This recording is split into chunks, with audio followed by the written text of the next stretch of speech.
بسم الله الرحمن الرحيم. In the name of Allah, the Beneficent, the Merciful. আসসালামু আলাইকুম রহমতুল্লাহি তাআলা ওয়া বারাকাতুহু। সম্মানিত প্রিয় বন্ধুরা, আশা করছি সবাই ভালো আছেন, সুস্থ আছেন। আমিও আলহামদুলিল্লাহ আপনাদের দোয়া এবং ভালোবাসায় ভালো আছি, সুস্থ আছি, শুকরিয়া আদায় করছি আলহামদুলিল্লাহ। আপনারা দেখছেন প্রতিনিয়ত আপনাদের প্রিয় একটি channel Muntasir TV YouTube channel, এবং আমি আপনাদের মাঝে রয়েছি হাফেজ মাওলানা নজরুল ইসলাম নোয়াখালী। যারা আমার এই ভিডিওটি আমার ফেসবুক পেজ নিত্য নতুন জিন জাদুর আপডেট চিকিৎসা এই পেজ থেকে দেখছেন, সবাইকে আমার আন্তরিক মোবারকবাদ। প্রিয় বন্ধুরা, আমাদের আজকের প্রি তদবির শিক্ষা কোর্স কার্যক্রমের 7 নম্বর পর্ব হতে যাচ্ছে। আজকে আমরা কথা বলবো কোরআনের বিশিষ্ট কোন কোন সূরার কোন কোন আয়াতগুলোর মাধ্যমে আপনি রুকাইয়া করলে পরে আপনার রোগী সুস্থ হবে।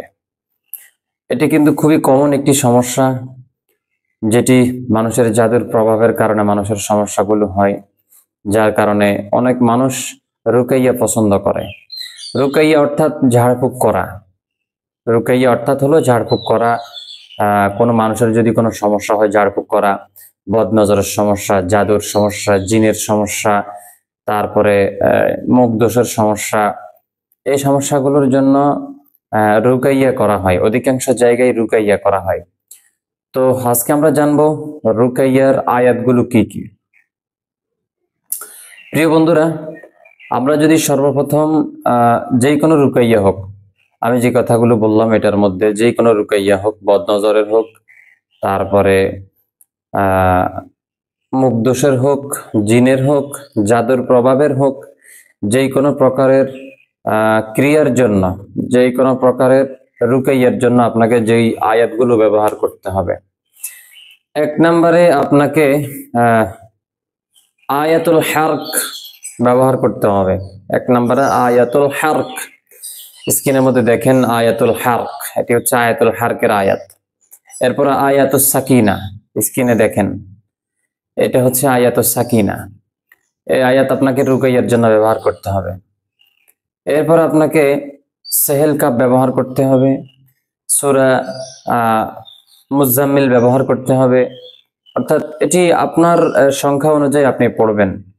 1, 3, 7, 5 এভাবে আপনি বিজোড় সংখ্যা আকারে আপনি এটি পড়বেন। তো সূরা মুজাম্মিলের পরে সূরা ইয়াসিন পড়তে পারেন, সূরা জিন পড়তে পারেন। এগুলো হচ্ছে সম্পূর্ণ রুকাইয়ার আয়াত। এরপরে আপনি সূরা যুখরুফ পড়তে পারেন, সূরা যুখরুফের কয়েকটি আয়াত পড়তে পারেন, সূরা সাফফাতের কয়েকটি আয়াত পড়তে পারেন। ওগুলো নোট করে রাখবেন, এগুলো আপনাদের জন্য কাজে আসবে। এরপরে সূরা ফালাক, সূরা নাস পড়তে পারেন, বিজোড় সংখ্যা 3 বার, 5 বার, 7 বার এগুলো পড়বেন। সূরা আল ফাতিহা বরাবর 7 বার, এটা আপনাকে বাধ্যতামূলক পড়তে হবে। এরপরে ইসমে আজম, এটি আপনাকে বিজোড় সংখ্যা আকারে পড়তে হবে, 3, 5, 7 বিজোড় সংখ্যা আকারে পড়তে হবে। এরপর আপনাকে সূরা ইউনূসের 81-82 নম্বর আয়াত পড়তে হবে বিজোড় সংখ্যা আকারে।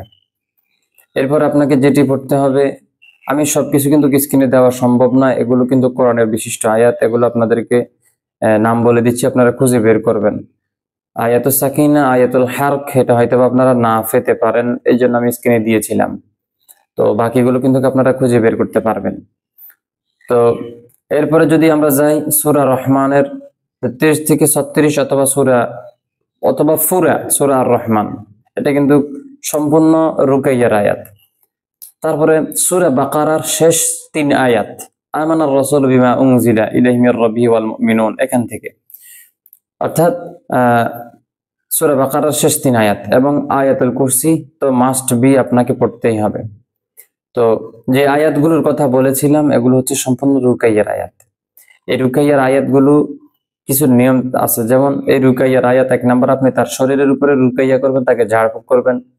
দ্বিতীয়ত, এভাবে 2 থেকে 3 দিন করার পরে যদি আপনার এই রুকাইয়া কাজ কম করে, তাহলে আপনাকে কিছু তৈল অথবা পানির মধ্যে ফু দিতে হবে, তার শরীরের সাথে সাথে তার শরীরেও ফু দিতে হবে এবং তৈল এবং পানির মধ্যেও ফু দিতে হবে। এগুলো যদি ব্যবহার করেন, 3টা যখন সমন্বয়ে আপনি কাজ করবেন, পানি, তৈল এবং তার শরীরে ফু দিবেন, তখন ইনশাল্লাহ তার উপর থাকা যে জাদুর প্রভাবগুলো থাকবে, জিনের প্রভাবগুলো থাকবে, মুখদোষ বদনজরের প্রভাবগুলো থাকবে, এটি ইনশাল্লাহ রুকাইয়ার মাধ্যমে চলে যাবে। তো আশা করছি আজকের ভিডিওটি আপনারা বুঝতে পেরেছেন। অবশ্যই সবাই ভিডিওটি শেয়ার করার চেষ্টা করবেন ইনশাআল্লাহ। ভালো থাকবেন, সুস্থ থাকবেন, আমার জন্য দোয়া করবেন। আসসালামু আলাইকুম ওয়া রাহমাতুল্লাহি তাআলা ওয়া বারাকাতুহু।